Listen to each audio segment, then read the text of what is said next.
What do you do when the person you love says, I need space? And it feels like a code for I'm leaving you. Your chest tightens, your brain spins, and then you ask questions. Do you send the text? Do you stay silent? Every option feels like the wrong one. You're not crazy for feeling this way. You're human. And when love goes quiet, panic usually takes the wheel. Some of us chase, some of us shut down, and some of us replay every mistake until we're sick. And suddenly, space feels less like breathing room and more like rejection. Welcome to Love Shack Live, the podcast for anyone at a relationship's crossroads, where daily conflicts, silence, and growing distance leave you questioning if, in fact, your relationship can last. I'm Staci Bartley, a relationship mentor, and I'm joined by my co-host and lover, Tom, and our daughter, Brooke. Together, we've walked this path, and we're here to walk with you, too. And today we're answering your questions about space and separation, from should I reach out and when? If I do, will I just push them farther away? And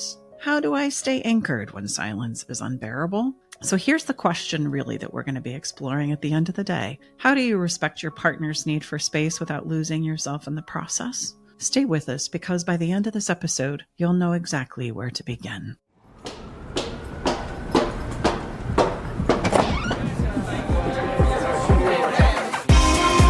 Hey, thank you for coming. Welcome to the Love Shack. I wanted to also start by sharing a story about one of our podcast listeners, because she started with this question of what do you do when the person you love says, I need space, and it feels like that code for, okay, I'm out of here. I'm done. And that's exactly where Mia, a podcast listener, found herself. And as she describes it, the text came in quietly. I just need some space to figure some things out. I just need to work on myself for a while. She reads it 3 times, of course, with her heart pounding. Her first instinct was panic. And then the feelings of rejection rushed in. How could her partner do this to her? How could he not see that she has sacrificed so much for him and for their relationship? And how could he just throw her away like a piece of trash? And then the questions of what do I do now started to come in. Should I reply? Should I wait? Should I pretend like I didn't see it? And every idea that she came up with felt like the wrong one. And by dinner time, she had replayed their last conversation at least 20 times in her head. And all of this just created more confusion. She kept asking herself, what did I miss? We just had sex 3 days ago and he said he loved me. What should I have done differently? Is this the beginning of the end for us? And for the next few days, Mia confesses that she felt like she was numb and floating outside of her body. She was smiling at work and crying in her car, talking to friends who couldn't understand the ache, and also gave her the great advice of, gee, Mia, sounds like it's time to move on. And then something shifted when she heard an episode of Love Shack Live. And she heard the statement she shares of space isn't the problem. It's what we do with ourselves and the space that matters. She shared it stopped her dead in her tracks, because until that moment, she made her partner's silence mean everything about her worth as a human being. And the only option that she could see is if she loved him, she was just going to have to wait. But somehow this statement for her helped her realize she needed to understand and express things more personally to herself. She started turning inward. She explored and wrote down what she needed. She asked for an agreement from her partner. I'll check in every Friday, and I ask that you do the same. And instead of feeling the silence with only fear, she started feeling it with understanding and learning. Mia no longer was abandoning herself in the name of the person that she loved, and it made all the difference in her life. So how often do we do that to ourselves is my first question to you, listener. Like it's like all of a sudden this person that I've created a relationship with steps aside and says, I need to take some time and space to figure some things out. And we immediately go into this place of imploding on ourselves. Like somehow there was something I did or should have known or should have seen that could have prevented all of this from happening. And I just want to share as we start this episode, nothing could be further from the truth. This is never the result of one person making a mistake, not seeing something, or showing up in a certain way. This space and separation, this place of limbo, is always co-created by how two people interact with each other, not just in a moment, but for many moments over time. And then we find ourselves in a space and place of limbo where everybody's confused. Everybody's feeling like some of their needs aren't being met. I thought we were just going to be fine. And in ultimate places, I want you to see and understand what's happening is the illusions of what I thought we were creating and expected and assumed were going to take place collide with the reality of what is, which is we've got some things in this co-creation that's not working for one or both of us. And it needs to be looked at and addressed. So Brookie is going to ask some real life questions from some of our Love and Limbo classes that we from time to time offer live, where you can bring your questions and come and we have a conversation about it. These are really true, honest questions from people who have showed up and participated in these sessions. And we're going to share them here with you again. I just wanted to say one thing about the story you just told. I think it's a common thing where we think, I've got my person, we've got a house together, he's going to go to work, I'm going to go to work, we're both going to come home and everything's going to be perfect. But the one thing that we forget is that we're both people. We both have problems. We both have different thoughts and feelings. We both have different movies that are playing about what's going on and our thoughts and feelings about that. When those clash, what are we going to do about it? You know, we do all of these other things. We prepare the outside, but we don't really think about the actual relationship that has to take place. And I think that's why so many people end up in separation, because we don't know what to do when that happens. So you either fight really hard for your point of view and you don't try to understand your partners, or the other way around. And we end up in this mess, but we never know how to dig ourselves out of it. Or we do dig ourselves out of it, but then we find ourselves back in that same place where we started because we didn't learn anything to help it avoid it from happening in the future. You know? So I think that's a really great way to set up these questions, because I think they just illustrate exactly what you described. You reach this point in your relationship where you're both clashing, you're both like banging against a brick wall, but there's no movement either way. Mm-hmm. It's so true. Well, and we even in our assumptions and expectations think that those things aren't supposed to happen, that that's not normal. Exactly. And I really want to normalize that. We are going to have our perspectives, our points of views, our needs, our desires, our struggles, our challenges, our conflicts internally collide with our partners. That's normal. And it's amazing how we try and twist and turn and contort and manipulate and control and force our partners and ourselves into things to attempt to address this, to solve this. And it creates more conflict, because it's really at the end of the day, not what's really going on. We're not really addressing what's happening. We're more trying to prevent or pretend that it's not happening, and I don't have to look at it, and I'm not ready to do that. And I just need to get you to start or stop doing this thing.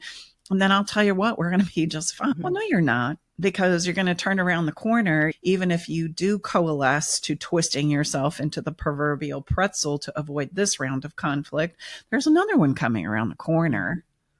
So we don't really accomplish anything. Or if I shut a conversation down and go, whoo, look at me go. I avoided that one. I'm not stepping into that conversation with you. I'm not addressing what you just said. You've shut it down this round, but next time when it comes around, it's going to be bigger and more inflamed than it was now if we would have just addressed it.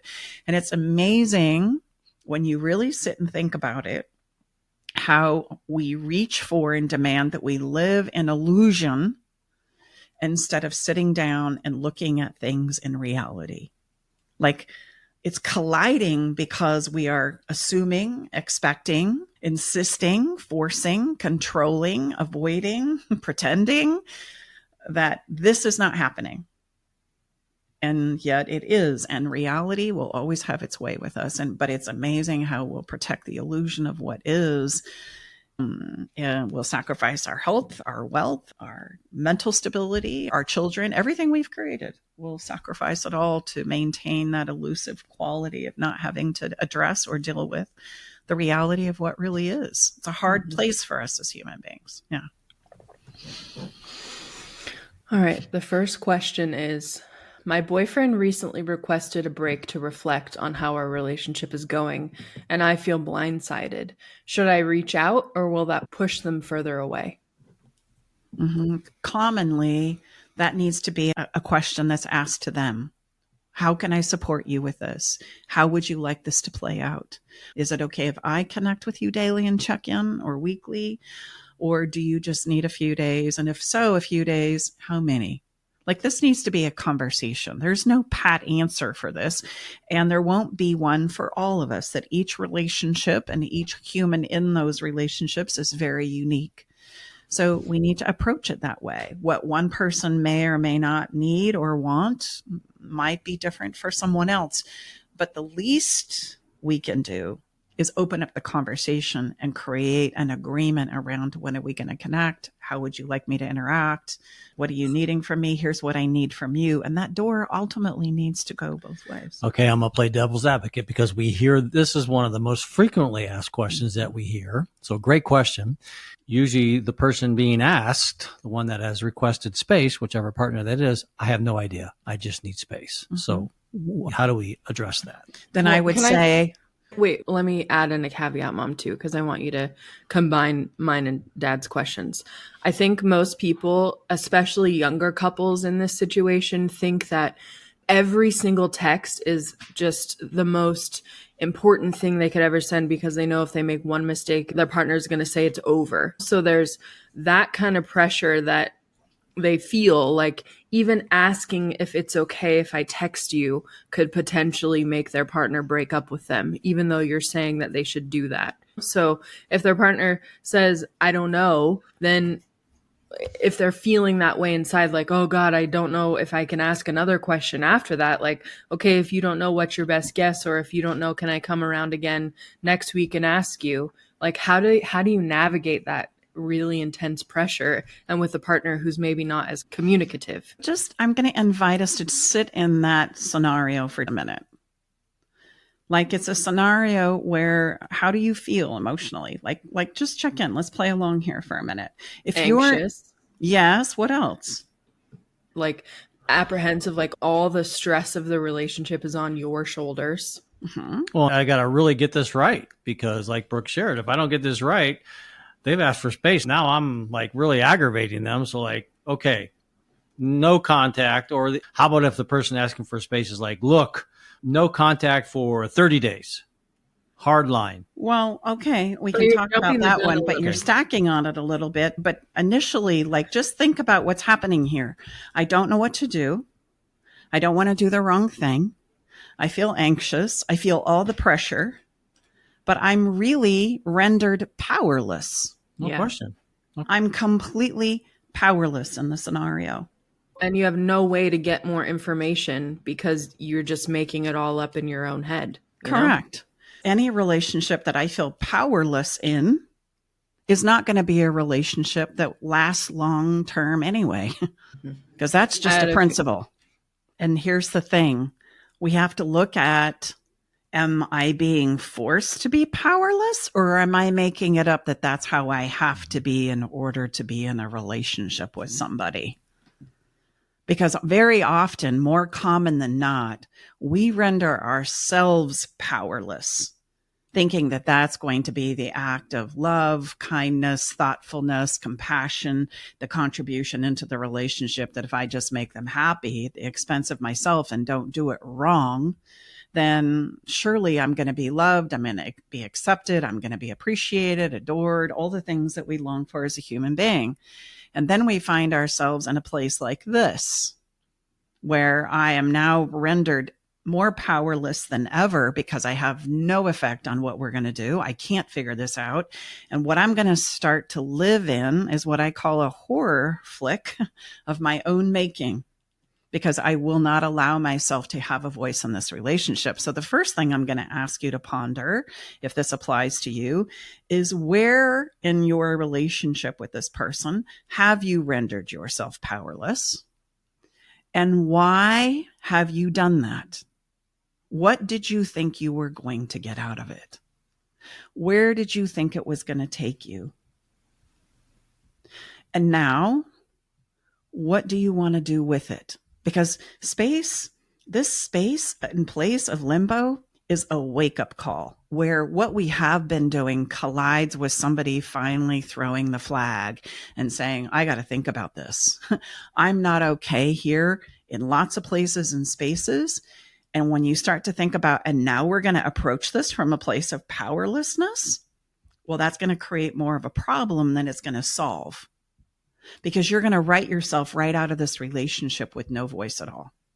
So if I don't have a voice now, I'm not going to have a voice later. That however I set this up is going to be something I'm going to need to be willing to do to sustain whatever little connection that I get. So let's run the scenarios now that we're speaking about. Let's say I actually realize I've rendered myself powerless, and we think that that's going to be the greatest contribution into the relationship. Nobody asked me to do this. Nobody told me I had to. I've just done it because I thought that was an act of love, and that's what you did in a loving relationship.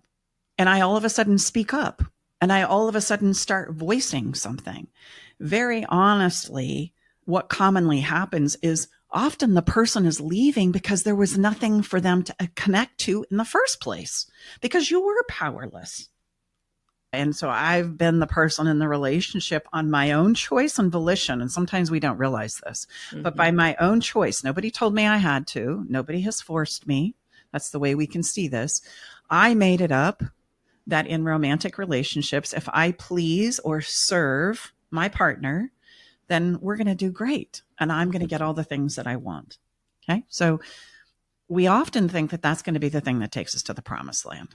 And so in this place of limbo, we get really anxious because I don't know what to say or do for real, because I've never really allowed myself to say anything really, unless it was in some fit of tears or some kind of an explosion where it all kind of finally came out. And then I would go back to not saying anything. And what we often don't realize in this place of powerlessness, we feel like we're doing a good thing. The sweetheart message in this and the undertow is that I'm doing this because I love you. I'm going to sacrifice parts of me, my voice, what I need, what I want, what I'd really like to see happen and create with you. And I'm just going to make this all work for you. And we render ourselves powerless from that point of view. And very often, it creates a problem in the relationship with my partner because there's nothing for my partner to connect to. The partner that I'm trying to please is having to make all the decisions, is having to figure things out on their own. They don't have anybody to really talk to or with about things that need to be discussed because you won't offer up an opinion or a point of view. And so very often it contributes to the main cause of why limbo happens is we run out of emotional gas. And so we can't figure out for the life of us why it is that I can't be connected to intimately if I'm not willing to share a perspective or a point of view. That's going to be required for a connected, intimate relationship for all of us. There's no hall passes on this one. So I can render myself powerless from that perspective. And I can also render myself powerless because I'm being shut down by the person I'm in a relationship with. They've essentially made it very clear, kind of like your example, babe, where you said, I told you I need space. Don't contact me for 30 days. That means I've probably played along with somebody shutting me down. Not because I truly wanted to. And when I do stick my head out and have a point of view, it gets criticized, shut down, demeaned, pushed in a corner. And so I've learned to, again, kind of acquiesce to that. And over time, I used to be opinionated. I used to have a point of view. I used to feel comfortable sharing it, but I don't anymore. And now I realize we're on this critical precipice. And so I don't want to do it wrong. And I'm not going to ask any questions. I'm just going to abide by what you've said and figure out how to navigate that. So Do you see the problem in either scenario? Do you see and start to realize the real issue is not what they're going to do when I ask, but it's, can I ask, and can there be a place for me in this relationship, in my empowered place? Because if I don't have a voice now that can be accepted at the table and understood at the table of relationship, then what are we going to become even when you do come home? It's not going to be good. It's not going to go well. We're going to go back into another round of powerlessness. So share with us a verbal example or a text example that, what one might say to create this, what I call these baseline agreements while we're experiencing space and separation. Well, so this is where we need to muster up some bravery. This principle that I just shared is huge. Yeah. And we can have lots and lots of exploration and conversations and do with our clients and people who jump into our roadmaps on just this point alone. Because there's all kinds of questions that start to become asked, but there's all kinds of light bulbs that start to go on too. So I understand I've given you a really big principle for you to think through here. I don't want to blow you out of the water, but I also want you to see that if we're going to create something that's sustainable, which is what we all want, and something that creates an experience of the good stuff in relationships, which is what we want, it's going to require us to have a voice, to have the ability to translate my own thoughts and feelings into a language that first I can understand, one, but two, that there is a place and a space for me to share it with you. And if we don't have those two things or those two basic abilities as a human being, we cannot co-create very well. For this reason, then, you need support, usually, to reach out and say, hey, I know you've asked for space. I want to honor that. What I'd like to ask for is if we could maybe check in once a week.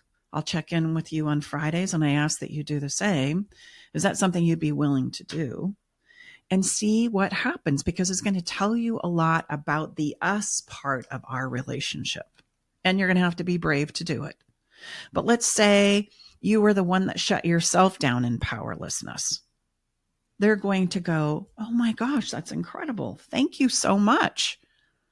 You've finally shared something with me that I can wrap my head around. Friday would be great. And let's say the other scenario, I get brave. I ask the question, hey, I'd like to check in with you on Friday and ask that you would do the same. Is that something that works for you? If they shut it down, well, then it starts to tell you a lot about the relationship itself, doesn't it? Now, maybe that's kind of a strong punch in the gut, but nonetheless, it's important for us to see the reality of what really is. Is there any difference, maybe, say, let the person that you're asking has, like, say you're in the first week, like, you have the audacity to ask me this, and I just told you I need some space. I mean, is there any barometer that maybe the temperature goes down, maybe if it had been 2 or 3 weeks versus, or is that just pure hyperbole? No, it's the way that the person reacts. It's telling you more about the person themselves and how they resolve internal conflict with themselves, not about anything you should or shouldn't have done. I hope that makes sense, because it's so important. I'm going to say it again. Yes. The way a person responds is directly related to the internal conflict and difficulty that they're feeling internally themselves. It's a reaction. And it wouldn't matter if you'd sent the text in 1 day, 3 days, 3 weeks, 6 months, 2 years. If it's something that brings up a lot of internal emotion for them, they're going to strongly react in an attempt to avoid it. And it literally has nothing to do with you. And we want to pay attention to that.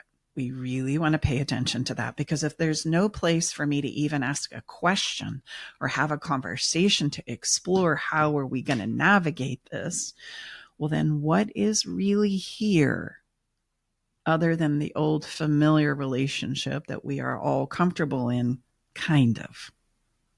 So I just had a thought that I think is relevant to help the listener.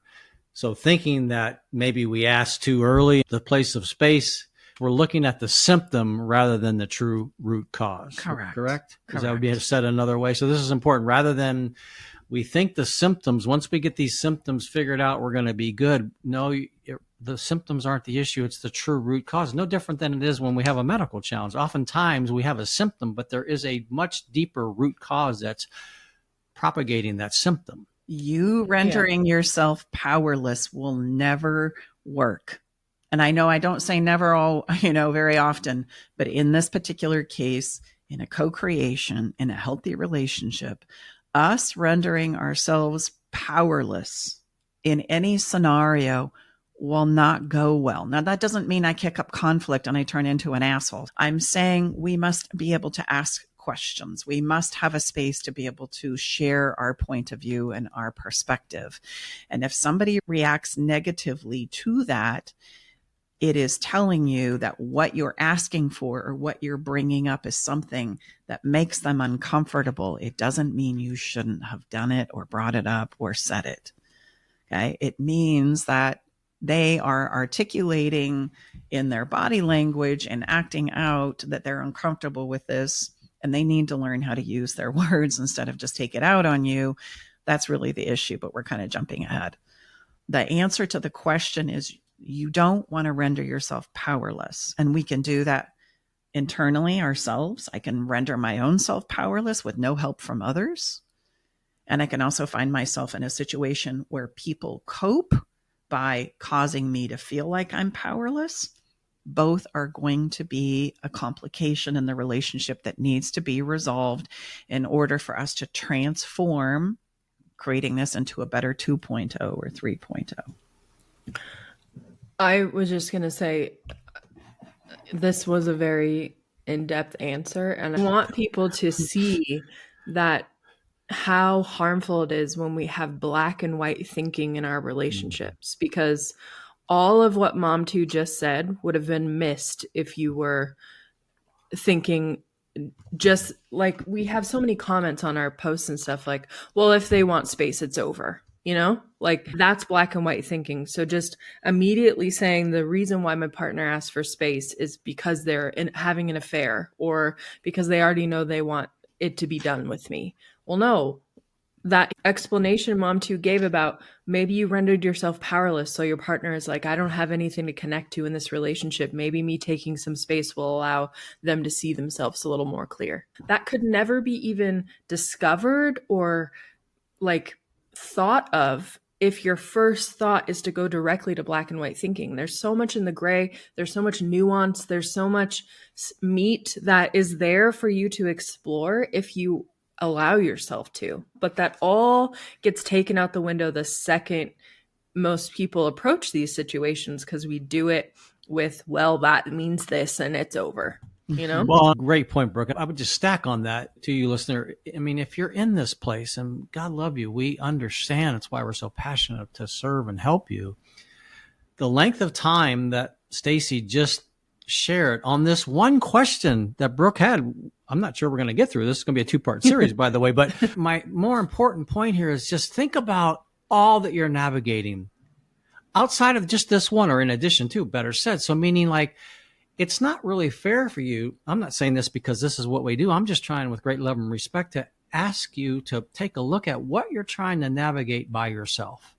I mean, this was one place of a tiny, tiny magnitude of what we know you're doing and dealing with, because we've worked with a lot of people and we've been in this place ourselves. My point here is just open yourself up to realize, gosh, what might it be like if I had Tom, Staci, and Brooke, and many others walking with me, as well as mentors helping me get my arms around this place in a way that I have never even imagined. Just give it just have it be a thought exercise. That's all I'm asking, because we spent 20 minutes on one question.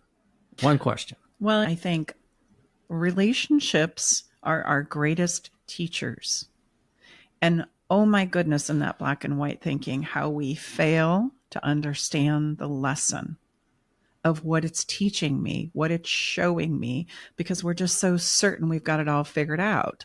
Well, now take that behavior and that thought process and ask yourself how many times you've done that to your partner. You thought you had it so figured out that you just blew by what it is they needed to share or say, or were attempting to share and say, because you were so convinced that you had it all figured out.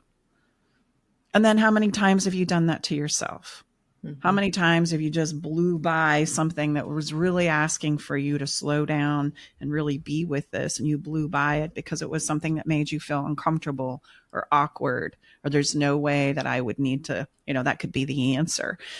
As Brooke has already shared, and Tom too, emotion is this very nuanced, sometimes challenging experience to understand that literally runs our lives. And if you don't think that, then you don't understand how emotions really tick in a human being, because emotions run our lives. So check it out. If we go back to the conversation of feeling powerless, well, then I would never allow myself to say what it is I really needed to say. Not because my internal voice wasn't raging or screaming at me to the point I can't sleep, I can't eat, but I refuse because I'm so convinced I've got it all figured out. I'm going to totally blow by that and continue to refrain from doing anything or saying anything.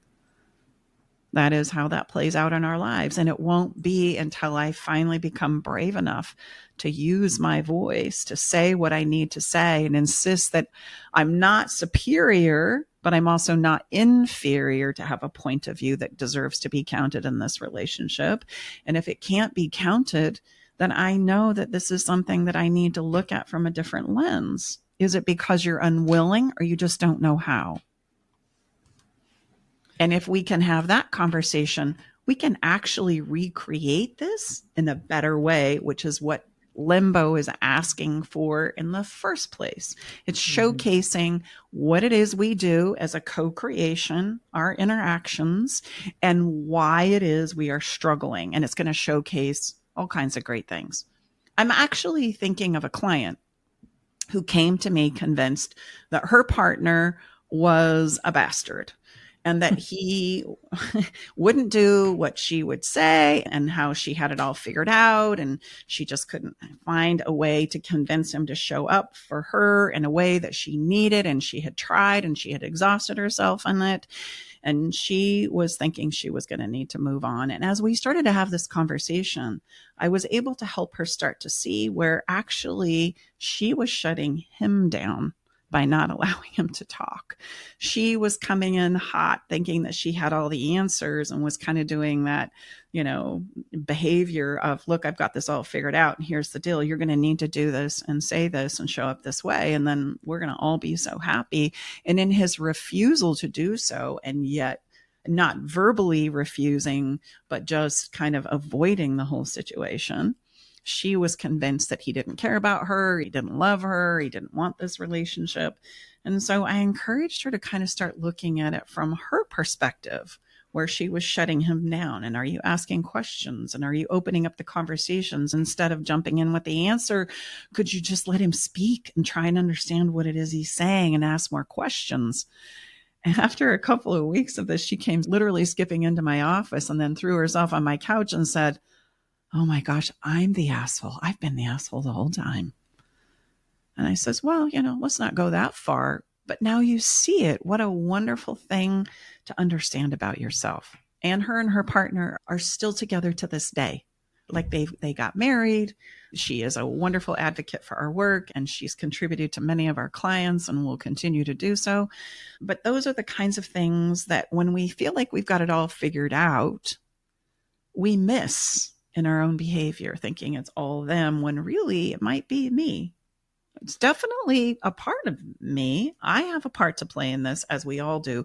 And it's never just one person. I really, with great love and respect, just want to say this really is the crux of the problem. Me feeling powerless to make a relationship work will not work. And I know that's a gut-wrenching truth, but please adhere and listen to the reality that it's trying to showcase for you. And if I'm the one that's shutting somebody else down because what I'm hearing and afraid of in my fear is something I don't want to look at, well, then I need to look at that too, much like my client. It is a power play issue at the end of the day in our relationships and our communication with each other. I'm either afraid to allow you to have a voice because I'm afraid of what you're going to say or bring up in me, or I'm afraid to speak at all for fear you'll reject me and what it is I have to say. And that emotion, if we can all get in touch with it, of me feeling afraid of what somebody is going to say, so I shut it down, or me feeling like I can't speak up at all, is very often at the bottom of what it is we need to understand and explore for ourselves. It's also not even just not being able to say what you want to say. It's also being able to be who you are. Like maybe you have a hobby that your partner makes fun of, or maybe you love to play a game that they always say, oh, I hate that. Like that requires speaking up too, because there's so many people who are in relationships that are like, I can't really be myself around him, or I can't really show up as who I really am because it would be embarrassing. Well, I'm not saying you have to leave that relationship, but you do have to ask yourself, are you willing to hide forever?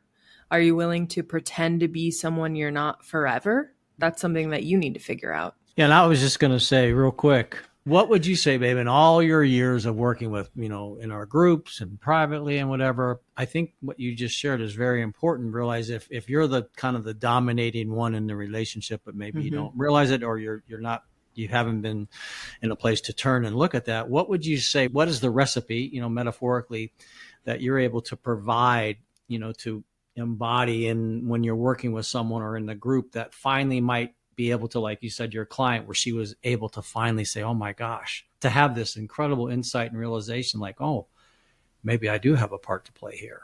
Well, the common thread here is it all comes from a place of fear and insecurity. And everybody's really struggling. This conversation of feeling powerless is happening, and it's just a matter of how we're going to cope with it. So I feel just as powerless when I try and be right or push an agenda as I do when I feel like I don't have a voice. And very often we don't see the common thread there. It's just opposite behaviors, but the same emotion behind it. It's like Correct. Controllers and collapsers. Correct. Yeah. That's exactly right. And so that's why, and Brooke, you took the step, and I just want to make this very clear. You took the step of stacking on that. But at the end of the day, how powerless do I feel in this relationship? And what scares me? And what are my fears and insecurities that are going to come up in this relationship? And here's the kicker. The more I care about this relationship, the more my fear and insecurity is going to flash. Because as a human being, we all have insecurities and doubts within us. And the more I care about you, the more I'm going to be afraid that you're not in this for the long haul, or that you're going to see me in a different light, or you're going to think I'm weird or odd. And so depending on how I respond and react to those feelings of insecurity and powerlessness is going to dictate how I treat you. I'm either going to go voiceless and hope that that's going to see us through, or I'm going to try and dominate the situation and the conversations, both of which take us to a very important place that we need to understand. Not who's right and who's wrong and who should be doing what, but what are we afraid of? And what is rendering us so powerless in this place? And what are some better skills and practices that I can understand and practice so that I can show up as more of myself? Because so often we do it to ourselves because we're reacting to the sense of powerlessness. And that's why I said, and I'll say it again, this issue of powerlessness in a relationship is at the core of our challenges. And we've got to look at that so that we can show up and be more of ourselves. And then we can share more of ourselves with each other. And there's 3 stairs there. Me seeing it, me understanding and learning better skills, and then me being able to show up and apply it. And that's going to take some practice. Okay. So we're talking about a very core base level challenge that we all need to take a look at and understand here. And it comes from the simple question of, what do I do And how do I reach out is like the most common question. I'm going to circle all the way back around. Should I reach out, and when should I reach out? If my partner reacts and responds, how dare you not honor this place of space and separation? It is again highlighting where they feel powerless too. It doesn't mean you shouldn't have. And it doesn't matter if you reach out today, tomorrow, next week, next month, next year. If we know what to look for, I need to open up this conversation to explore what's possible now, because I need to stop being powerless by being voiceless. And we're also going to have to address being powerless by trying to dominate my partner and the conversations we have and don't have. I think we've decided that we're just going to end on that one question for this episode, because it brought up so many great conversation topics about space and separation. So I think take it away, Mom, too. I think that's a really good idea, Brooke, because we don't want to overwhelm you with too much to chew on. And I think there's a lot of really rich nuggets in here that I really just want to invite you to sit on and chew on and maybe do a bit of self-exploration. And unbeknownst to me, because I did not know what the question was on the front side here, I had no idea, but I did prepare the rest of the just intuitively prepare the rest of the episode. And funny enough, you know what our follow the fun moment is an exploration in regards to, are we showing up with pressure or are we showing up with presence? That's good. And I thought it would be really fun for us to do a little quizaroo and see if you, dear listener, can tell the difference between pressure and presence. And to give you a bit of a leg up, I just want to identify the difference between pressure and presence, because I want to help you out here. So pressure feels like control, urgency. It's coming from a place of fear and being unsettled. Okay. It comes from a place of panic. Presence feels like a personal truth. I'm intentional about how I'm showing up and what I'm saying, and I'm open without an agenda. I'm not trying to push an agenda. I'm trying to explore, be curious, what's possible here. So, okay, what if I sent this text? Hey, checking in again. It's been 12 hours and I haven't heard back. Is that pressure or presence? Pressure. Good, Brookie. Good. Okay, how about this one? I'm on a game show. I know. How about the next one? 1 point for Brooke. 1 point. I didn't for even Brooke. get a chance. Brookie, she beat me to it. All right, here we go. My I'm microphone give you was another off. chance. Here we you know go. how they do that on the game shows? Turn Fred's microphone on. You ready? Okay. You ready? Here we go. I know you're working through a lot. No rush. I'm here when you're ready. Presence. Good job, Brooke. That's 2 for 0, honey. You really need to get on it. I'm not getting much opportunity. What? I totally left a beat there. You could have done that. See, you can still have some fun, listener. This is important. I mean, this is... Oh, okay, let's do another one. If you don't want to lose me, you need to figure this out Pressure. fast. Nice. Good job. Did the listener even hear the question? No, say it again. And You said can't pressure. cheat. Okay. I want to stay connected. Would you be open to a quick check-in every Sunday? Presence. Nice. She's whooping your fanny. It's fine. Whatever. Do whatever you want. Dad. Oh. You should. She's trying to get Pressure. a point. Let's do 2 more, honey. All right. You can catch up. All right. At least tie it up. I need to be honest. I'm struggling with the distance. I'm not here to rush you. I just want to know where I stand. Presence. Good job. That was a little tricky. Good job, honey. Well, if you really loved me, you'd be showing up differently. Presence. Oh, excuse me. Pressure. Pressure. Pressure. Sorry. No, I meant pressure. Just I for the won. listener. I was so stressed to get it out. I lost myself. All right, for all the duck guts, 1 more. Come on. I don't really need stressed. answers right now. I just want to stay connected in a way that works for both of us. Presence. Nice. In unison. We're going to put these questions in the show notes, Brookie? Yeah, I mean, Yeah, we can. I will. Yeah, no, I think Yeah. it'd be good. Just because so people can have example of Yeah. there is nuance in this, Yeah. you know? So like some of the pressure ones I feel they feel like something you would probably normally send, but it's important to see that it is still putting pressure on the situation. Mm-hmm. Yeah. Pressure is commonly our default, especially under stress and panic and fear, which is why we build emotional skills and strength, because the more we shift from pressure to presence, the better our interactions with others are going to be. So if you want to find out how you cope, it would probably be a really great idea to take our quiz and just see the strengths and weaknesses that you have in these nuanced places.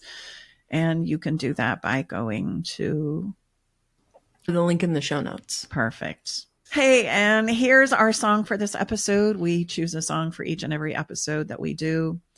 And this song that we've chosen is from a group called Bliss.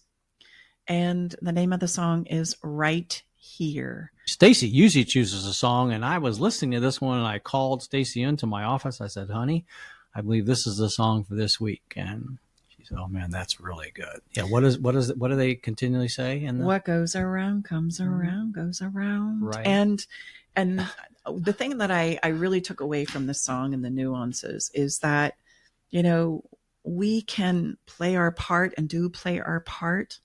And very often it's very difficult in the nuances of relationship, in the emotions of it all, to understand what goes around, comes around, goes around. Right here. Right here, right now. And it has so much to teach me if I'll just slow down and take a look at it. So it's a beautiful song. You can check it out on our podcast page on our website, or you can check it out on Spotify by searching up Love Shack Live playlist. Thank you so much for being here in the Love Shack with us today. If this conversation has moved you, helped you feel a little more seen, or has given you something to think about, please consider sharing it with someone you care about. That's how this podcast grows, from heart to heart, story to story, human to human. And if it's helped you personally, please consider leaving a review for us. We would love to hear from you. We are so honored and grateful to be a part of your relationship journey. And my final say is this: remember, love isn't built on avoiding the hard stuff. It's built by learning how to move through it together with better skills and principles that are life-giving to you and the people that you love. Have a wonderful week, and we look forward to being back here with you next time. Bye-bye for now.